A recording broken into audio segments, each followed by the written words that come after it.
जो मैंने रात को आपको कही वो इस संबंध में थी कि हम जीवन को एक स्वीकार दे सकें। जीवन की स्वीकृति एक साधना है। जैसा जीवन उपलब्ध हुआ है, हम यदि उसे वैसा ही स्वीकार कर सकें, यदि हम उसे वैसा ही देख सकें, तो एक क्रांति, एक ट्रांसफॉर्मेशन अपने आप होना शुरू हो जाता है। साधारणतः हम अपने से लड़ते हैं, संघर्ष करते हैं, और जैसे हम बाहर के जगत में संघर्ष करते हैं, वैसे ही अपने मन के जगत में भी संघर्ष करते हैं। मैं संघर्ष के विरोध में हूं। ये प्राथमिक रूप से आपको समझा दूं, ये हमारी पहली बैठक है। ये आपको समझा दूं कि मैं संघर्ष के विरोध में हूं। मैं आपको अपने मन से लड़ने के लिए, विरोध करने के लिए नहीं कहने को हूं। मैं आपसे कहना चाहता हूं इसके पूर्व कि हम मन के साथ कुछ भी करें, हमारा मन का जान लेना, मन से ठीक तरह परिचित हो जाना जरूरी है। हमारी शिक्षा, हमारे संस्कार, हमारे धर्म हमें मन से संघर्ष सिखाते हैं। वे हमें सिखाते हैं अपने मन से लड़ने को। वे हमें सिखाते हैं हमारे मन में जो बुरा है उसे अलग कर देने को। मन में जो बुराई है, जो पाप है, उससे युद्ध करने को हमारी शिक्षा हमें सिखाती है। इस शिक्षा का परिणाम होता है हम दो आदमियों में विभाजित हो जाते हैं। हम अपने से ही लड़ने लगते हैं। हमारे भीतर दो हिस्से हो जाते हैं। एक वो आदमी जो लड़ रहा है और एक वो आदमी जिससे हम लड़ रहे हैं। इस तरह के संघर्ष के परिणाम में कभी भी विजय संभव नहीं है। अगर मैं अपने दोनों हाथों को लड़ाऊं तो क्या हम सोच सकते हैं कि उन हाथों में से कोई एक जीत जाएगा? अगर मेरे ही दोनों हाथ लड़ते हों तो क्या यह संभव है कि उन दो हाथों में से एक हाथ कभी भी जीत जाएगा? ये तो असंभव है, क्योंकि उन दोनों हाथों के पीछे मेरी ही ताकत है, मेरी ही शक्ति है। उन दोनों हाथों में से कोई जीतेगा तो नहीं। एक बात हो जाएगी, वे दोनों हाथ लड़ते रहेंगे और मैं हार जाऊंगा। वे दोनों हाथ लड़ते रहेंगे और मेरी शक्ति क्षीण होती चली जाएगी और मैं थका हुआ और पराजित हो जाऊंगा। जीतेगा तो कोई भी नहीं, लेकिन मैं टूट जाऊंगा। तो जब भी आप अपने मन से लड़ते हैं, मन की किसी बुराई से लड़ते हैं, तब आप अपने को दो आदमियों में तोड़ रहे हैं, जो कि बहुत घातक है। कौन किससे लड़ेगा? ये बात आपने बहुत सुनी होगी, मन शत्रु है और उस शत्रु से लड़ना है। ये बात बिल्कुल ही व्यर्थ है। अगर आपने मन को शत्रु समझ लिया और उससे आप लड़ना शुरू कर दिए, तो आपने विचार भी नहीं किया आप किससे लड़ रहे हैं। आप अपने से लड़ रहे हैं, और अपने से लड़ने में दोनों तरफ आपकी ही शक्ति लगती है, आप ही क्षीण होंगे। इसलिए पहली बात, इस साधना प्रयोग में हम अपने से लड़ने को इकट्ठा नहीं हुए हैं। हमें अपने मन से लड़ना नहीं है। और आप हैरान होंगे अगर ये बात समझ में आ गई कि मन से लड़ना नहीं है, तो मन के ऊपर तत्क्षण जीत हो जाती है। लड़ना नहीं है तो फिर क्या हम करेंगे? सुबह सुबह किसी ने मुझे आके कहा कि बहुत एकाग्र करने की कोशिश करते हैं, लेकिन मन तो एकाग्र नहीं होता, वो तो भाग भाग जाता है। हम उसे खींच के लाने की कोशिश करते हैं, वो तो हाथ में आता नहीं। तो मैं आपको न तो उसे खींच के लाने को कहूंगा, न उससे लड़ने को कहूंगा, न चाहूंगा कि उसे आप जबरदस्ती दबाएं। मैं कुछ दूसरी ही बात कहने को हूं, और उस दूसरी बात को आप ठीक से समझ लेंगे तो परिणाम होगा। और अगर आपकी अपनी बनी हुई धारणा पीछे काम करती रही तो परिणाम नहीं होगा। हमारे मन इतने शिक्षाओं से भरे हुए हैं और हमने इतनी बातें सीख रखी हैं कि उन बातों को थोड़ा 3 दिन के लिए छोड़ देना बड़ा उपयोग का होगा। वहां जर्मनी में एक बहुत बड़ा संगीतज्ञ था, वेजनर। उसके पास जब भी कोई संगीत सीखने आता तो वो पूछ लेता कि पहले भी कहीं संगीत सीखा है या नहीं सीखा है। अगर कोई व्यक्ति कहता है कि मैं पहले भी कहीं सीखा हूं तो उससे वो दोहरी फीस मांगता है, और अगर कोई कहीं सीखा हुआ नहीं होता तो उससे आधी फीस में भी काम चल जाता है। लोग हैरान थे और उन्होंने कहा कि हम जब कुछ सीखे हुए हैं तो हमसे कुछ फीस कम लेनी चाहिए। उसने कहा पहले तो आधी मेहनत तो इसमें करनी होगी कि आप जो सीखे हुए हैं उसे भुलाना होगा, और तब आपकी नई शुरुआत हो सकेगी। तो यहां इस ध्यान के प्रयोग में, इस साधना में, पहली बात आपको मैं ये कह दूं कि आप ध्यान के संबंध में जो भी जानते हो, कृपा करके इन 3 दिनों में उसका उपयोग ना करें। वो आपकी जानकारी जो मैं कहने जा रहा हूं उससे इतनी भिन्न है कि अगर उसका आप थोड़ा भी उपयोग करते हैं तो मैं जो कह रहा हूं उसका फायदा नहीं हो सकेगा। 3 दिन के लिए आप समझ लें कि आप ध्यान के संबंध में कुछ भी नहीं जानते हैं, और आपने ध्यान के संबंध में जो भी जाना हुआ है उसे एक तरफ रख दें और फिर इसको प्रयोग को करें। आपने सुना होगा ध्यान का अर्थ एकाग्रता है, और मैं आपको कहूंगा ध्यान का अर्थ एकाग्रता बिल्कुल भी नहीं है। आपने सुना होगा ध्यान का अर्थ है चित्त को एकाग्र करना, कंसंट्रेट करना। ध्यान का अर्थ कंसंट्रेशन नहीं है। चित्त की 2 अवस्थाएं हैं। एक अवस्था को हम चंचलता कहते हैं। चित्त एक चीज से दूसरी चीज पर कूद जाए, दूसरी से तीसरी पर कूद जाए, इसको हम चंचलता कहते हैं। एक विचार आए, फिर दूसरा आ जाए, फिर तीसरा आ जाए, इसको हम चंचलता कहते हैं। चित्त एक ही विचार पर बना रहे, इसको हम एकाग्रता कहते हैं। और चित्त न तो अनेक चीजों पर हो, न एक चीज पर हो, उसको हम ध्यान कहते हैं। चित्त एक चीज से दूसरी पर चला जाए, तीसरी पर चला जाए, चंचलता। चित्त एक पर ही बना रहे, एकाग्रता। चित्त किसी पर न रह जाए, ध्यान। तो ध्यान न तो चंचलता है न एकाग्रता है। ध्यान में कुछ रह ही नहीं जाता जिस पर हम चंचल हों या जिस पर हम एकाग्र हों। चित्त की मैंने कहा 2 स्थितियां हैं, इसलिए ध्यान चित्त की स्थिति नहीं है। ध्यान चित्त के बाहर हो जाना है, माइंड के बाहर हो जाना है। जैसे हम ये कल्पना करें, एक 7 डब्बे रखे हुए हैं और एक बच्चा उन 7 डब्बों पर कूद रहा है। वो एक से दूसरे पर जा रहा है, दूसरे से तीसरे पर जा रहा है। ये चंचलता है। वो बच्चा एक ही डब्बे पर कूद रहा है, ये एकाग्रता है। वो बच्चा डब्बों पर कूद ही नहीं रहा, नीचे उतर गया, ये ध्यान है। चंचलता में भी ऑब्जेक्ट होता है लेकिन बदलता हुआ होता है। चंचलता में भी कोई विषय होता है, कोई विचार होता है, लेकिन बदलता हुआ होता है। एकाग्रता में भी कोई ऑब्जेक्ट होता है, कोई विचार होता है, लेकिन बदलता हुआ नहीं होता, वही होता है। ध्यान में न कोई विचार होता है, न कोई ऑब्जेक्ट होता है, न वहां बदलाहट होती है, न वहां न बदलाहट होती है। वहां चित्त विषय से, ऑब्जेक्ट से मुक्त हो जाता है। तो पहली बात एकाग्रता नहीं है जो हम करने जा रहे हैं। फिर एकाग्रता का परिणाम जो है वो घातक है।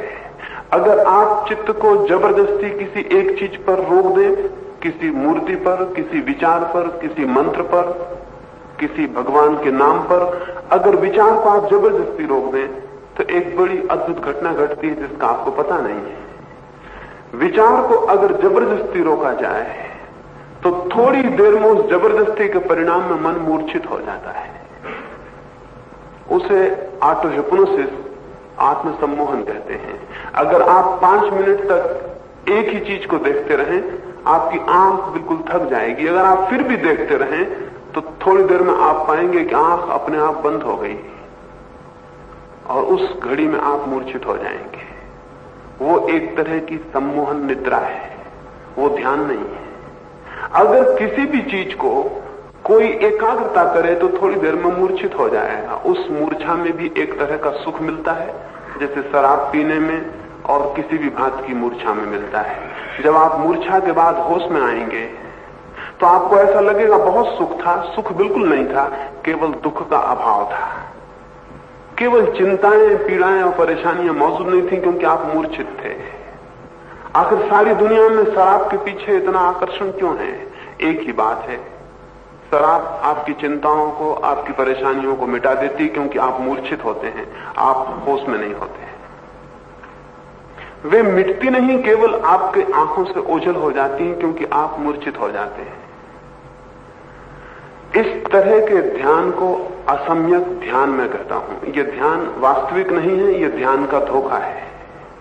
अगर आप मूर्छित हो जाएं तो आप सम्मोहन में चले गए, हिप्नोसिस में चले गए, आप ध्यान में नहीं गए। ध्यान का अर्थ है परिपूर्ण जागृत हो जाना। ध्यान का अर्थ है पूरे होश से भर जाना। ध्यान का अर्थ है पूरे अप्रमाद की स्थिति में हो जाना, पूरी अवेयरनेस में। उसका अर्थ मूर्छा नहीं है, उसका अर्थ बेहोशी नहीं है। वो तब संभव होगा जब आप एकाग्रता ना करें। तो फिर आप क्या करेंगे? अगर एकाग्रता हम नहीं करेंगे तो हम क्या करेंगे? हम चंचलता को जानते हैं, हम एकाग्रता को भी जानते हैं। हम मंदिरों में, मस्जिदों में बैठ के एकाग्रता करने की कोशिश भी करते हैं। हम एक तीसरा प्रयोग करने को हैं जिसमें हम न चंचलता करेंगे न एकाग्रता करेंगे। हम कोई एक नई बात करना चाहते हैं, और वो ये, जैसा मैंने कल रात आपको कहा, मैंने आपको कहा कि बैठ जाएं किसी एकांत में, सारे शरीर को ढीला छोड़ दें और फिर आसपास जो आवाजें सुनाई पड़ती हैं उन सबको चुपचाप सुनते रहें। किसी ने मुझे आके कहा कि उन्होंने जाके सुना, उन्होंने बराबर एकाग्र किया, इस आवाज को सुना। इसे स्मरण रखें कि सिर्फ गलत है उसी का पता चलता है, जो ठीक है उसका कोई पता।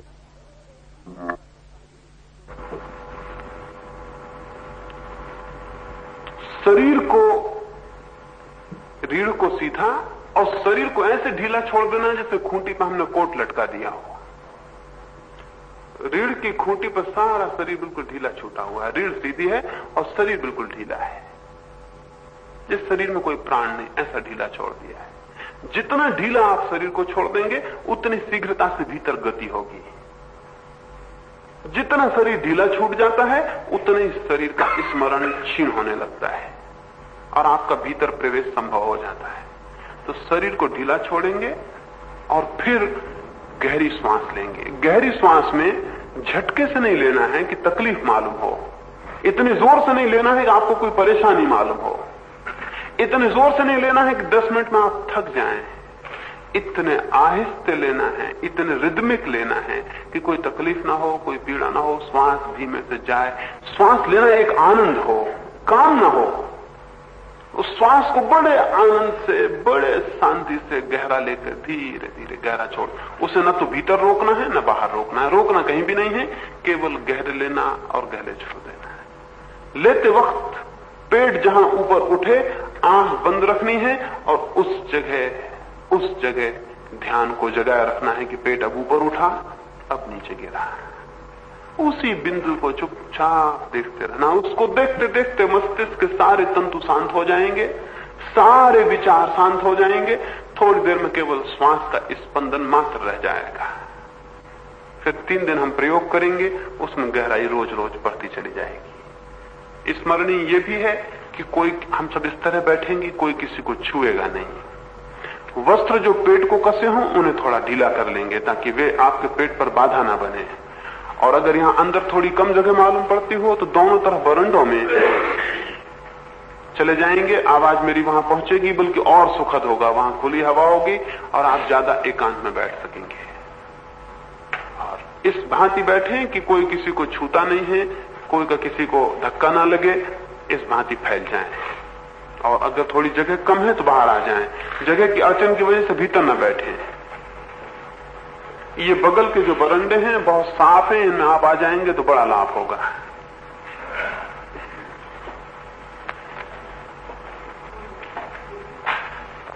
सीधा कर लें।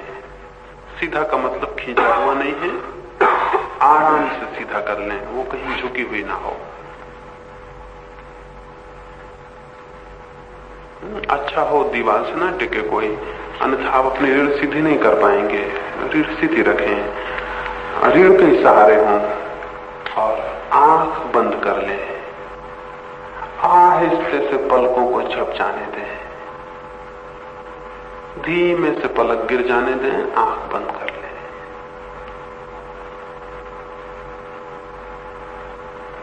अब धीरे धीरे गहरी श्वास लें, बहुत आहिस्ता से, बहुत शांति से, बहुत आनंद से गहरी श्वास लें। श्वास पेट तक जाती हुई मालूम हो, पेट ऊपर उठेगा, नीचे गिरेगा, श्वास को धीरे धीरे वापस हो जाने दें। बहुत धीमी और गहरी श्वास लें, बहुत आहिस्ता से, आराम से। श्वास पेट तक जाए, पेट ऊपर उठे, फिर धीरे से वापस हो जाए।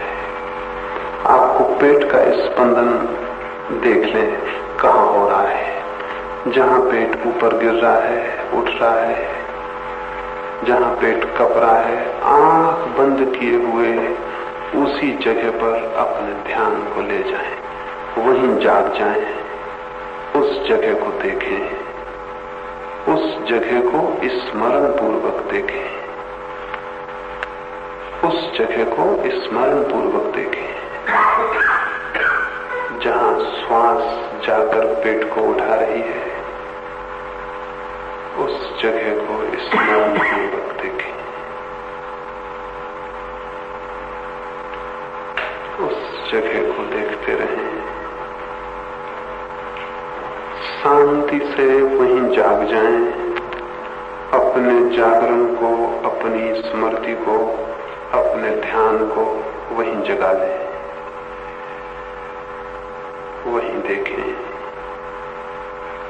नाभि दिखाई पड़ेगी, उसका कंपन दिखेगा, वही दिखता रह जाए, केवल वही रह जाए।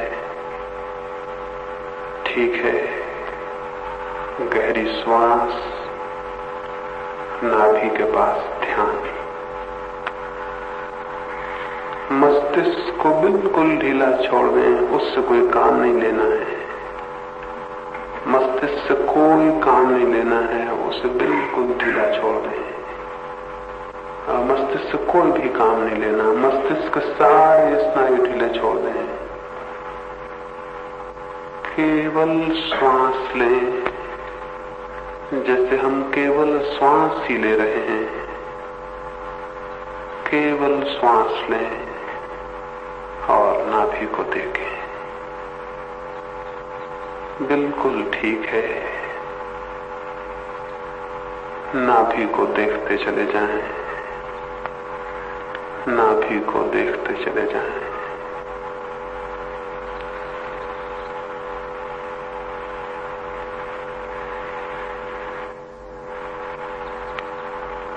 सब शांत होता जा रहा है, सब शांत होता जा रहा है,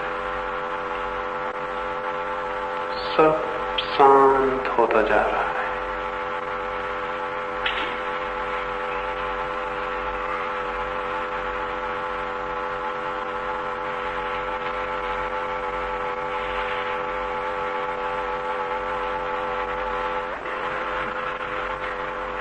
जल्दी ना करें।